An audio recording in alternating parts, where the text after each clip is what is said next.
Prynhawn da a chroeso.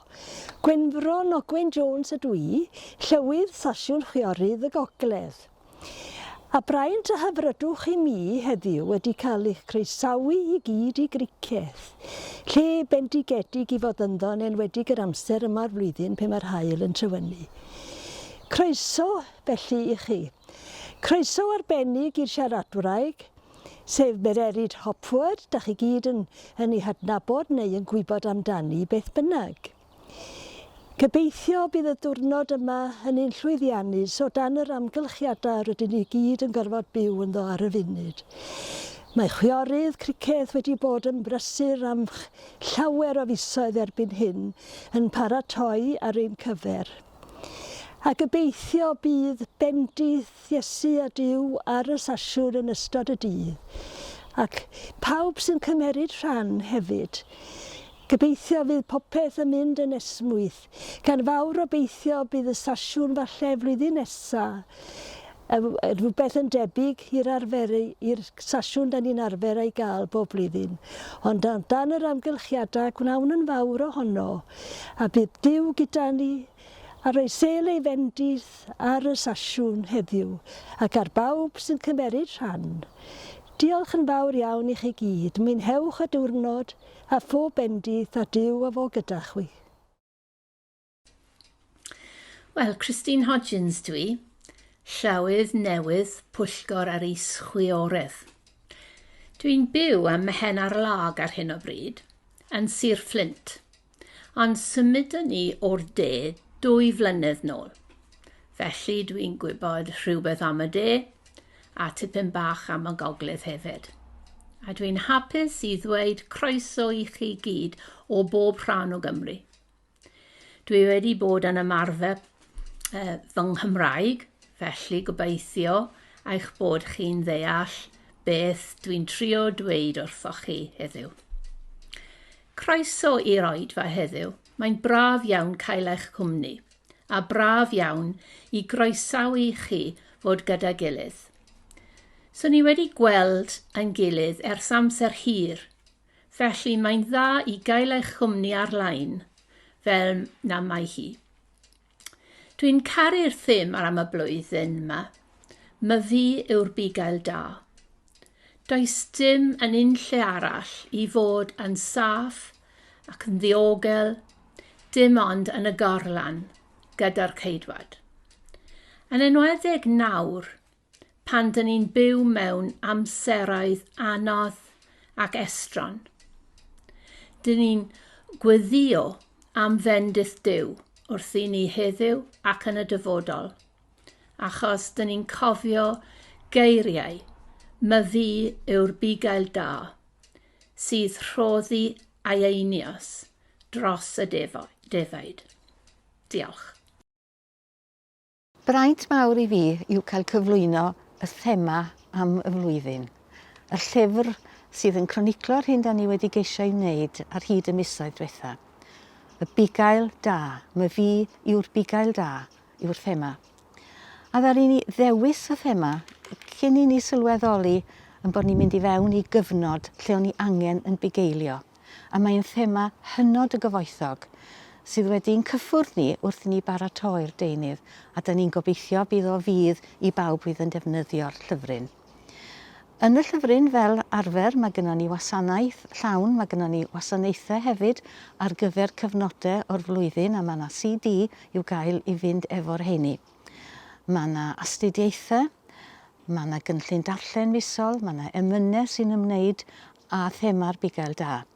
A mae gennym ni dystiolaeth pobl sydd wedi cael profiadau arbennig yn ystod y flwyddyn a sy'n barod i rhannu efo ni sut mae'r bugail wedi bod o gymorth iddyn nhw. Mae gennym ni hefyd ddiweddariad ar yn cymorth ni i elusennau tramor, Lesotho, Uganda, Mizoram, Romania. A dyn ni'n falch o bod yn rhan o dystiolaeth yma yn bod ni'n gallu rhannu'n cariad ni a phobl mewn cenhedloedd eraill, sydd mewn llawer mwy o angen na ni. Ond dyn ni hefyd yn rhannu â phobl adre, elusennau sydd yn ceisio helpu'r unig a'r rhai sydd â dementia. Ac mae yna fatrymau gweu yma hefyd am siôl ac am dedi ac am ddillad babi sydd yn help i deuluoedd sydd mewn angen. Ac mae'r gwaith ni, dwi'n meddwl, yn llwyddo oherwydd fod y cwbl wedi selio ar gariad ac ar weddi. A dyn ni'n ceisio bod yn fugeiliad da i'n gilydd fel y gofynnodd yr arglwydd i ni wneud. Wel, o ran cael copi neu copïa o llyfr thema'r bugail da, wrth gwrs mae pethau'n dra gwahanol eleni hefo cyfyngiadau Covid arno ni, ond mi fyddan ni yn eu postio nhw allan atoch chi. Felly, os ydych chi'n dymuno archebu copi neu gopïa, yna cysylltwch hefo Eirian, ac mae i chyfeiriad e-bost i'n fyna, neu gallwch chi roi caniad iddi hi. Mi fyddan ni hefyd yn gosod y llyfr ar wefan y chwiorydd maes o law. A diolch yn fawr iawn i chi am eich cefnogaeth gyda hyn.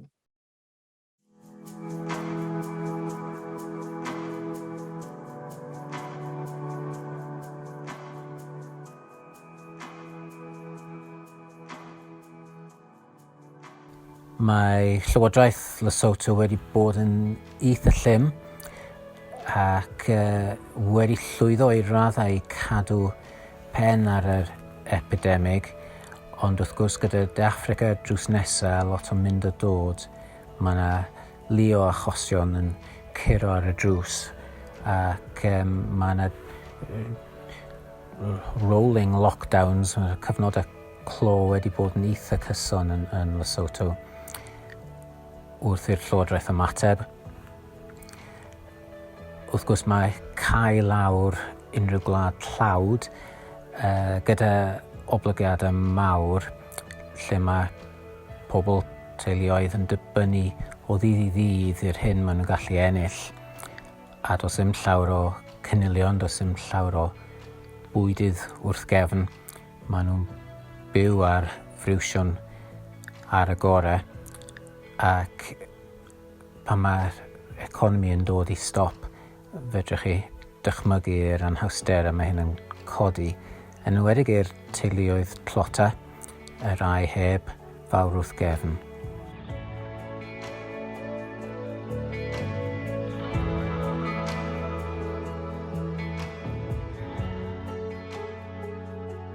Have I seen more patients in Cenhadol Hospital care ward?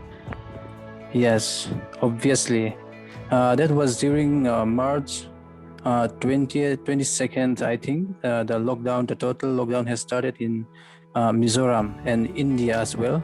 And in care ward, it's tremendously we have many patients, like comparing to the rest of the year, I guess. Like the ward is full. Even the ENT ward, the opposite ward, that we kept it vacant and we keep the patients from care ward there itself. I think as far as I know, we have more than 60 patients during that time, during March, April, because there is less supply of heroin. People cannot go out to get their daily doses of their drugs, alcohol, so they are suffering. Their withdrawals is increasing. People are suffering a lot at home, so they wanted places to stay there for detoxification or any other purpose. So we are very busy that time, from March, April, May, even till today. As far as I can see, we have more patients day by day.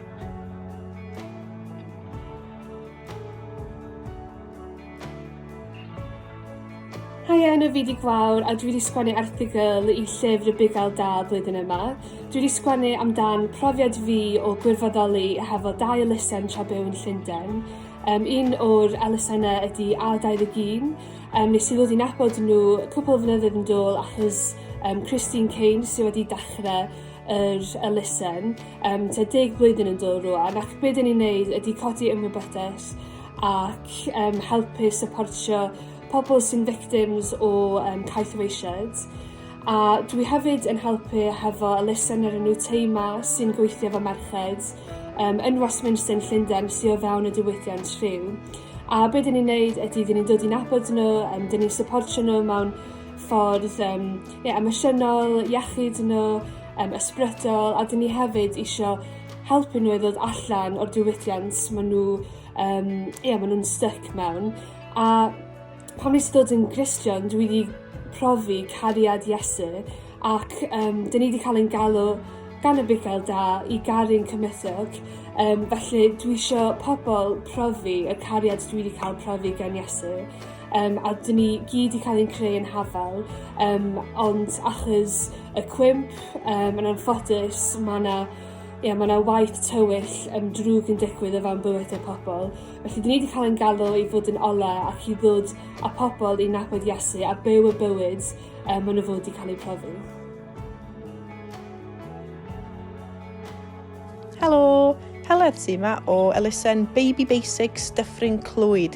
Dyna ni yn gangen o elusen cenedlaethol sydd yn helpu darparu pecynnau o eitemau angenreidiol sydd ei angen ar famau sydd yn croesawu babis bach newydd i fewn i'w teuluoedd a sydd falle'n ffindio hi'n anoddach na rhai i gwrdd â'r gofynion ymarferol ac ariannol o fod yn wneud hynny. A dyn ni mor falch bod ni'n gallu helpu darparu'r eitemau yma ar gyfer pobl.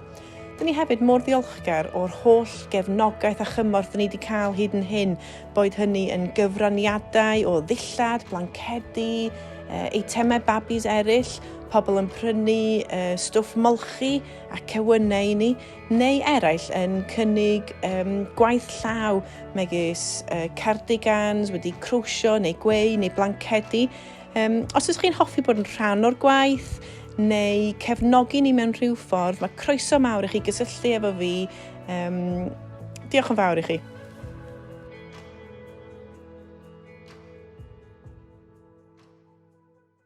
Mae'n braf cael eich cyfarch ac mae'n braf yng nghwmni'n gilydd. Llawer o ddiolch i'r trysyryddion ac i bawb am ymdrech arbennig o dan amodau anodd iawn. Casglwyd, a dwi'n deall bod ne fwy i ddod, 3,010, 609 bunnoedd. Gwych. Dyma gyfle i ddiolch a rheswm i ddathlu.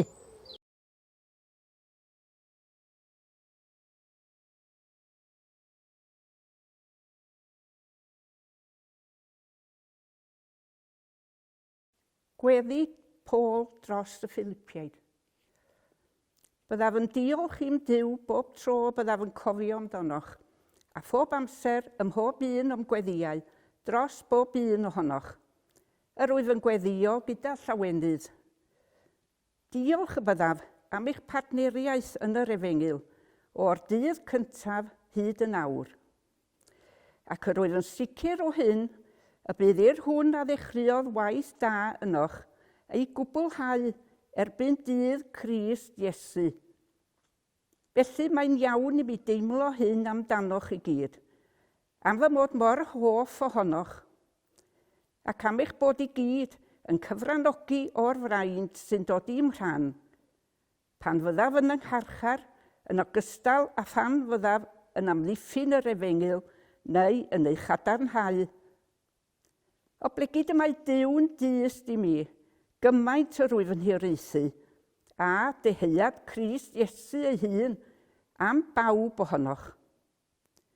Dyma fy ngweddi ar eich cariad gynyddu fwy eto mewn gwybodaeth a phob dirnadaeth. Mwyn i chwi allu cymeradwyo'r hyn sy'n rhagori.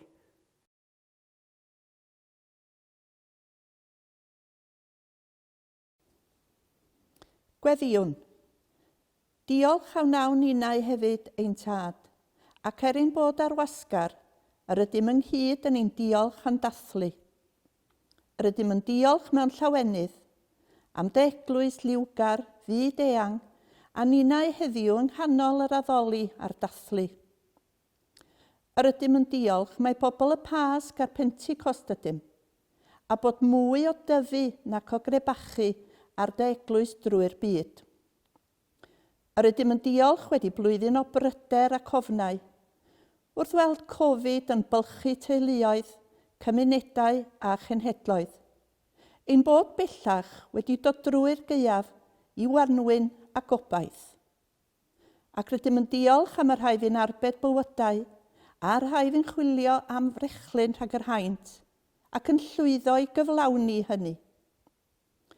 Trwy gyfrwng ein dathlu heddiw, trwy gyfraniad chwiorydd yr Eglwysi yng Nghymru a thrwy'r byd, trwy'r geiriau a ddarllenwyd o'r Testament Newydd, ac yn ein cydweithio, yn ein gweddi, yn ein tystio, yn ein llawenydd, yn ein cariad at ein gilydd ac yn enw ein harglwydd Iesu Grist.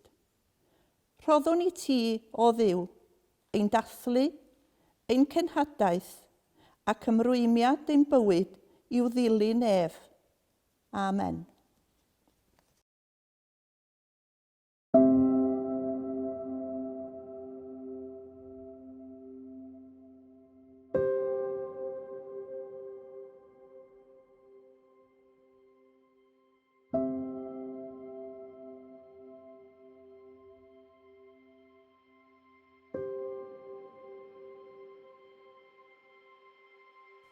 Yma, ar lan y môr, y mae plant yn chwarae a gweiddi pan fydd yr haul yn tywynnu a'r byd yn braf.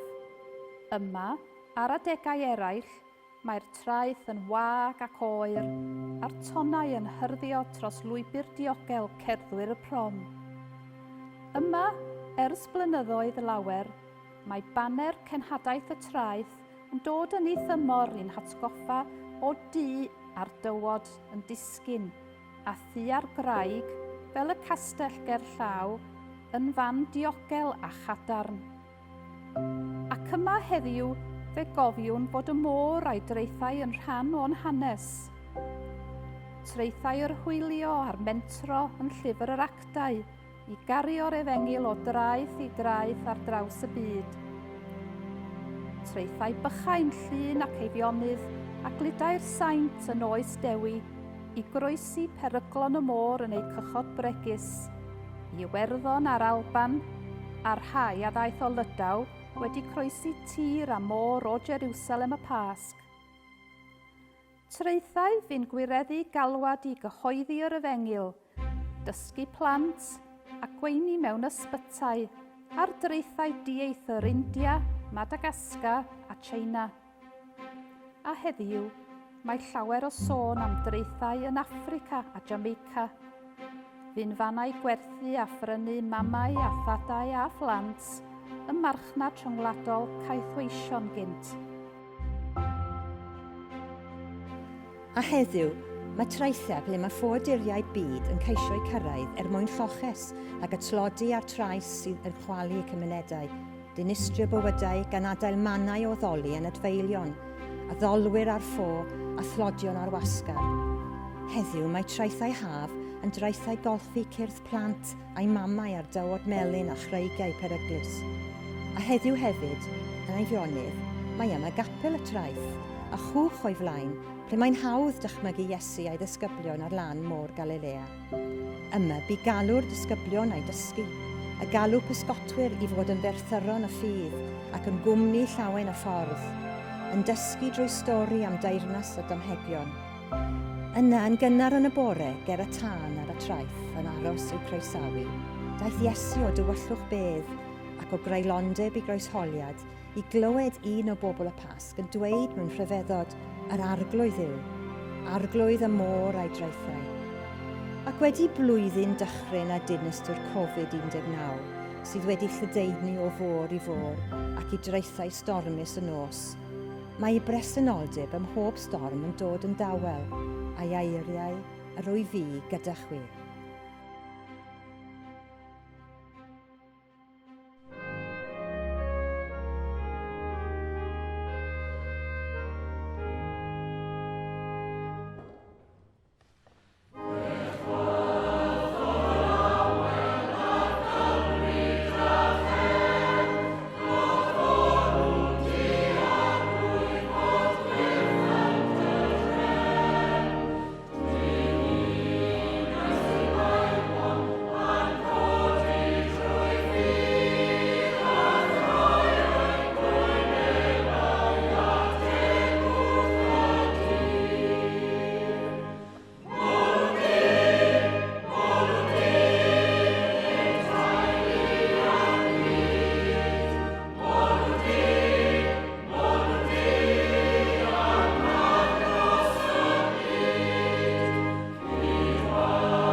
Darlleniad o Efengyl Matthew.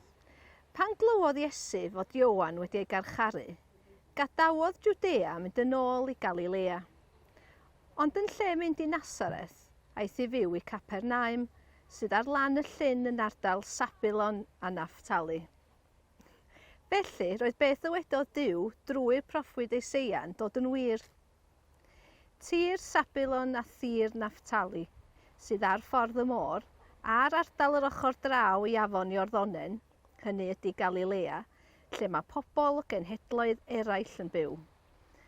Mae'r pobl oedd yn byw mewn tywyllwch wedi gweld golau llachar, ac mae golau wedi gwawrio ar y rhai sy'n byw dan gysgod marwolaeth.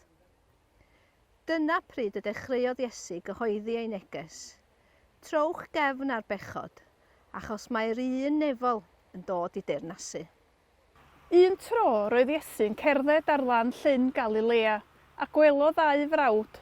Seimon oedd pawb yn ei alw'n Pedr a'i frawd Andreas. Pysgotwyr oedden nhw ac roedden nhw wrthi'n taflu rhwyd i'r llyn. Dyma Iesu'n galw arnyn nhw, dewch, dilynwch fi a gwna i chi'n bysgotwyr sy'n dal pobl yn lle pysgod. Heb oedi, dyma'r ddau yn gollwng i'r rhwydi a mynd ar ei ôl. Wrth gerdded yn ei flaen, gwelodd Iesu ddau frawd arall, Iago ac Ioan, dau fab Sebedeus. Roedden nhw mewn cwch hefo Sebedeus ei tad yn trwsio i'r rhwydi. Dyma Iesu yn galw nhw hefyd, a dyma nhw'n gadael y cwch a'i tad a dechrau dilyn Iesu. O gofio cenhadaeth yr eglwysir ydym yn ei cefnogi yn ei gweithgarwch drwy'r flwyddyn, fe fyddwn yn cynnwys yn ein gweddi ein partneriaeth gyda'r annibynwyr drwy'r ECWM, sef Eglwysi Mewn Gwledydd, sydd yn gaeth i dlodi a gwrthdaro, ac i effeithiau cynhesu byd eang yn ogystal â'r Covid.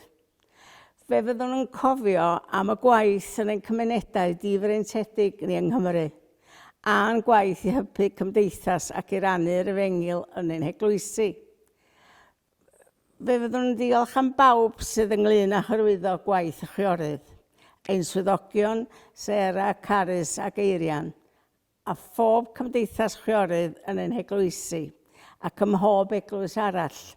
Fe fyddwn yn diolch am ein gilydd.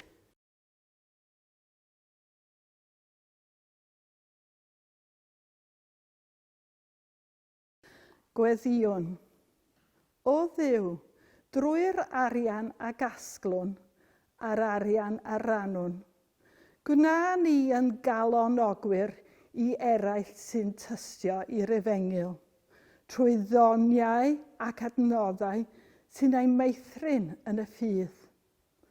Cadw ni yn effro i glywed dy air ac i ddweld ar waith yn y byd, trwy ddathlu llawen dy bobl mewn mannau anodd ac amgylchiadau trist.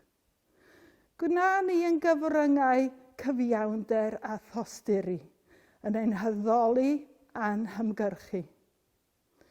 Yn ein cornel fechan ac o'n heglwysi bychan, gweddiwn am gael ein meddiannu gan dy fab i ehangder dy deyrnas, o fewn un cread yn gatref diogel i fyw ac i gyd fyw yn un ddynoliaeth fregus, fethedig a hardd, yn dehau am adfer y hyn a gollwyd, ac i greu un eglwys trwy'r byd yn llewyrchu goleuni a gobaith efengyl.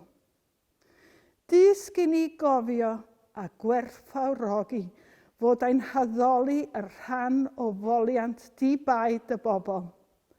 Cyflwynwn ein gweddi mewn gostyneiddrwydd, gan ofyn am dy fyddaiant am ein methiant yn y gorffennol a'r beiau heddiw sy'n rhwystro dy waith. A diolchwn fod y fyddaiant pob amser yn rhoi i ni ddechrau newydd. Amen.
ac ar unwaith gan adael y cwch a'i tad, canlynasant ef. Un o atgofion clir fy mhlentyndod oedd sŵn y clap, clap, a fyddai weithiau'n cyrraedd clustiau percu pen car, neu geiau y darn bach hwnnw o dir sydd fel pen ar ogledd Sir Benfro, gor-ynys lle treiliais i fy hafau ifanc fwy neu lai i gyd, i cenad oedd galw crewr bad achub mas i'r môr. Down tools fydde hi wedyn, ac Uncle Jack, brawd hynaf mam yn hasti lawr o refel ym Mentiago at shed y bad achub yn Harbwr Wdig i gwrdd ag Uncle Roy a gweddill y criw. A hyd yn oed fel plentyn, roedd hi'n amhosib peidio synhwyro'r ofon yng nghalonnau'r rhai oedd ar ôl. Beth oedd o'i le, pwy oedd, a phwy fyddai mewn peryg. Atgof arall wedyn yw'r un sy'n gysylltiedig ar un pen car, yr un môr, a'r goleidi hwn, pen strwmbl Ynys Meical, ac un min hwyr, pan roedd fy nhad ac Uncle Jack wedi bod mas yn pysgota, ond awr i dychwelyd wedi mynd yn hir. Ac ymhell cyn dyddiau'r ffôn symudol, dyma fynd gyda mam ac Aunty Joyce i ddilyn yr arfordir i chwilio amdanyn nhw. Ac yn wir, fe'i cawsom. Wedi cysgodi yn y bai o dan y goleidi, a'r teid wedi troi ar injin fach ddim yn ddigon cryf i ymladd y tonnau. Yr achubwr felly'n disgwyl achubiaeth, neu dro'r llanw o leia. Yn ôl gwefan Trinity House, mae'r adnodau canlynol o Salm 127 ar blac bach y tu mewn i'r stafell y lantern ym Mhen Strwmbl. Os nad yw'r arglwydd yn adeiladu'r tŷ, y mae ei adeiladwyr yn gweithio'n ofer. Os nad yw'r arglwydd yn gwylio'r ddinas, y mae'r gwylwyr yn effro yn ofer. Ac mae testun myfyrdod yn fyna yn sicr. Ond heddi, dwi am fynd â ni at oleidi tipyn enwocach. Ni'n mynd i fynd i'r gorllewin, tu hwnt i drath cricieth lle mae nifer ohonoch chi, tu hwnt i Aberystwyth lle dwi'n digwydd bod, hwnt i Gymru ac Iwerddon ac ymlaen am yr Unol Daleithiau. A chwrdda hon, chwaer, a'i henw Rhyddid. Cerflun adnabyddus a byd enwog. Ond yn llai enwog efallai yw'r gerdd sydd, fel adnodau'r salmydd ym Mhen Strwmbl, yn llechu yng nghanol y cerflun, yn ei chrombil megis, cerdd gan Emma Lazarus. Nawr, yn yr ymgyrch i godi arian i dalu am y pedestal, oedd wedi ddal y Statue of Liberty, a oedd fel y cofiwch yn anreg gan Ffrainc i America. Roedd cais wedi dod i'r bardd ifanc Emma Lazarus am gerdd i'w rhoi mewn ocsiwn gwaith celf a llawysgrifau. Gwrthod y cais wnaeth hi'n gyntaf yn ôl y sôn, gan esbonio na allai hi lunio cerdd i gerflun. Ond ar y pryd, roedd hi'n ymgyrchu i helpu ffoaduriaid oedd yn dianc rhag yr erlyn gwrth Iddewig yn nwyrain Ewrop. A dath ei iddi.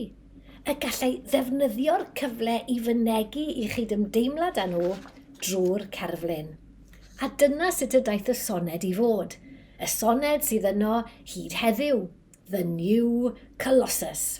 Dyna'r teitl. Yr hen Colossus, fel y cofiwch oedd y cerflun enfawr na i Helios diw'r hael a godwyd yn Rhodes nôl rhyw 280 cyn Cris. Cerflun a oedd tua'r un maint ar Statue of Liberty, mae'n debyg, beth rhyw 100 troedfedd o uchder, ac oedd yn un o 7 rhyfeddod y byd hynafol. Ond beth am soned Emma Lazarus? Dwi'n cofio'n iawn i darllen hi y diwrnod yr oedd Trump wedi cyhoeddi i gynllun i godi wal i atal pobl Mecsico rhag dod i'r wlad. A'i darllen i eto y diwrnod cyhoeddodd e restr y gwrthodedig, y rhai na fyddai'n cael hedfan i'r Unol Daleithiau. Daeargryn a ddinistriodd y Colossus gwreiddiol. Cilni casineb oedd yn bygwth dinistrio'r un newydd. Ac fel hyn mae'r gerdd yn mynd, The New Colossus. Not like the brazen giant of Greek fame, with conquering limbs astride from land to land. Here, at our sea-washed sunset gates, shall stand a mighty woman with a torch whose flame is the imprisoned lightning. Trydan ynddo fe. And her name, Mother of Exiles. From her beacon hand glows world-wide welcome. Her mild eyes command the air-bridged harbour that twin cities frame. Keep, ancient lands, your storied pomp, cries she with silent lips. Give me your tired, your poor, your huddled masses, yearning to breathe free. The wretched refuse of your teeming shore. Send these, the homeless, tempest-tossed, to me. I lift my lamp beside the golden door. Menyw gref, mam y ffoaduriaid, yr alltudion, y sbwriel trienus o donau'r storm, y digartref, y dyrfa gaeth yn ysu am ddehangfa, yn dal y golau yw harwain at ryddid. Mae hi hunan wedi profi ceithiwed oherwydd wrth i throed mae olion cydwyni wedi torri. Fe'i gwelwn yn cymryd cam a rhan o'r amcan gwreiddiol oedd i bod hi'n dathlu diddymiad ceithwasiaeth. Ond fel y gwelsom adeg Trump ac ar ormod o adegau cyn hynny, dydy'r symbol ddim wedi trosi'n weithred bob tro. Ac mae sawl cofnod o bobl yn methu'n deg a'i derbyn hi, yn gweld y tyndra rhwng y symbol a'r weithred yn ormod o ragrydd. Wrth gwrs, pan i ni'n meddwl am y gair rhyddid a Ffrainc yn yr un anal, rydyn ni'n meddwl am liberté, ac yn meddwl am hwnnw fel un o dri, liberté, égalité, fraternité, sef arwyddau'r cenedlaethol Ffrainc a gododd o'r chwyldro Ffrengig yn erbyn y frenhiniaeth. Rhyddid, cydraddoldeb, brawd a chwaer garwch, wedwn ni. A dwi wedi sôn o'r blaen am y modd y mae'r gair cyntaf na fel sef yn llawer mwy poblogaidd na'r ddau arall. Rywsyd mae hi fel pe bai hi'n haws yn istymogi rhyddid fel slogan na chydraddoldeb ac yn llawer haws na fraternité. Y drafferth dwi'n meddwl yw ein bod ni yn cofio galw am ryddid a dim ond ryddid ac eisiau gwneud hynny mwyn osgoi gorfod meddwl am bobl eraill, ryddid, i ni yn hunain, dyna sy'n ddealledig. Mae'r hen gydraddoldeb yn mynnu yn bod ni'n cofio am y llall. Cydradd, mae rhaid cael dau beth o leia, ac felly mae rhaid i ni estyn y rhyddid yma i bawb, rhoi'r un breintiau i bawb, a mae hynny'n dipyn o niwsans. Ac am fraternité, wel, mae hwnnw'n sicr yn gam yn rhy bell, oherwydd gyda'r gair hwnnw, mae'r pawb yn troi'n deulu. Wel, mae lot o gyfrifoldeb yn codi yn sgil hynny. Ond y pwynt yw bod angen mwy na symbol weithiau, yn oes e? Mwy na slogan. Mae angen gweithred. Mae angen gwneud rhywbeth. Meddylion ni gyd, dwi'n siŵr y byddai'r pandemig yn gyfle i ni sobri a meddwl am sut y gallwn ni wneud pethau'n well. Yn wir, mae yna ryw arwyddau'r yn rhywle build back better. Ond tybed, ydy hynny'n ddigon? Mae'r hyn back yn awgrymu mae'n mynd yn ôl yw'r nod, ac i ni'n gweld rhain barod ar rythr i fynd yn ôl i'r un hen drefn. Rhyddid i rai, dim cydraddoldeb, na brawd, na chwaer garwch. Guts y disgyblion wedi'r cyfan oedd i bod nhw wedi gadael y cwch. Gadael yr hen drefn yn llwyr, a mentro ar ffordd gwbl newydd. Wel, na i gloi os cai gyda cherdd lunies i ar gyfer dydd Gwyl Dewi Lenni ar gais cerddorfa'r BBC o'n nhw eisiau geiriau i fynd dros ben music. Ac am ryw reswm, wrth feddwl am eiriau Olaf Dewi Lenni, nid y gwnewch y pethau bychaid arferol am trawoddi, ond yn hytrach y cyfarchiad, frodyr a chwiorydd. A chwiorydd. Nôl yn y 6ed ganrif roedd pobl yng Nghymru yn gwybod yn iawn fod dyn a menyw yn gydradd, a phe bydden ni dim ond heddi yn gallu gweld yn gilydd fel brodyr, fel chwiorydd, Dwi'n sicr y bydda hynny'n weithred, bydda'n rhoi ni ar ffordd newydd. Gofyn cwestiwn ar gerdd, ond beth am gofio'n gyntaf y geiriau yna? Geiriau ola Dewi, arglwyddi, frodyr a chwiorydd. Byddwch lawen, a chedwch eich ffydd a'ch cred, a gwnewch y pethau bychain, a welsoch ac a glwsoch gen I fi. A pha beth a wnawn? A pha beth a wnawn yn nyddiau'r clo, ond chwilio'r hen eiriau yng nghorneli'r co. Dal godre hen stori a'i hymylon yn frai, llunin hen bennill, dim ond gair neu ddau. Ie, dyna wnawn yn nyddiau'r clo, nes cael gafael yn y gwreiddyn, lle bynnag y bo. Gwreiddyn y geiriau all dyfu gardd yn ôl patrwm newydd, yn deg ac yn hardd, dyna wnawn. A chadw ffydd, cans daw dydd, a bydd y cadw pellter yn troi'n gadw cwmni. A tan hynny, estyn nhw'n wefus at bib a bus at dant a chlyst at fyrmuron alaw a siant, estyn bwad linyn a llaw at ddrwm, tafod at frwynen, nes bod pob mynydd, pob cwm yn atsain llawenydd, a phob tyddyn, pob cair yn galw trigolion yn frawd, yn chwaer. Dyna'r geiriau a dyna wnawn, nes cael yn ein llaw allweddi'r ail argor, ac fe ddaw. A chalon wrth galon cawn dynnu ynghyd, nes bod lle'r pethau lleiaf yn fawr yn ein byd. Ie, chwilio geiriau fel trigaredd, tangnefedd, a lleisioes sillafau a ffydd ac amynedd. Ie, dyna wnawn, a phan ddaw dydd ail agor y drws, cawn ni dweud hyd ystrydoedd y geiriau tlws. A'i hau ar balmentydd, a'i hau ar y traeth, a'i hau ar gopaon am filltiroedd maith, hau had y gwreiddyn sy'n aros I dro, I dyfu yn degwch wedi dyddiau'r clo. Nid mater o dwtio na thynnu chwyn, ond hau o'r newydd yr hen eiriau hyn, frodyr, chwiorydd, dyna wnawn. Baratoi at wneud popeth yn iawn, fel y byddom yn barod yn nydd agor y gell, I wneud Cymru ar ddeiar o'i clwyfau yn well. Frodyr, chwiorydd, hen eiriau'r co, dy eiriau di, Dewi, yn agor y clo.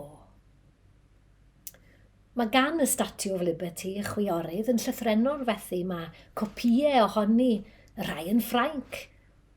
Ond tybed os ganddi rai yng Nghymru, chwiorydd yng Nghymru, sy'n barod I fentro, barod I fwrw'r cydwyni, I gerdded yr arfordir, dal y golau, a gadael y cwch, yr hen ffyrdd o fyw, a chanlyn ffordd newydd.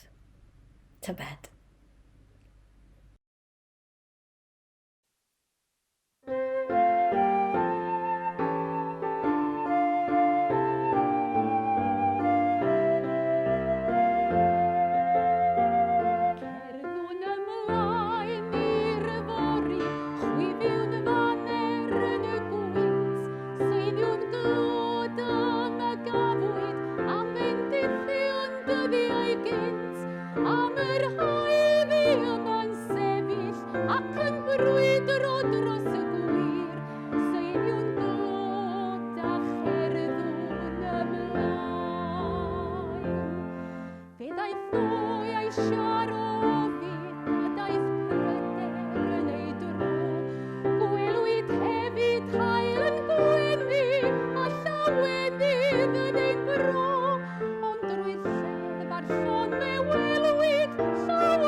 Yn llanw a thrau y môr, yng nghodiad a machlud yr haul, yn mynd a dod y tymhorau, yn nydd a nos ein dyddiau, plygwn ac addolwn. Boed i'r gwynt godi ein hwyliau i arweiniad yr ysbryd, boed i'r glaw ein golchi yn lân, o fethiant i faddeiant, a boed i'r haul dywynu arnom, nes ein cynhesu i orfoledd can yr atgyfodiad. Ac o draeth yn dathlu heddi, cydio'n law yn llaw, fel bod ysbryd yr arglwydd yn ein bendithio, yn deffro i fod yn dystion iddo ef. Fel na all na chofid na chadw pellter i bellhau ef o ddiwrthym.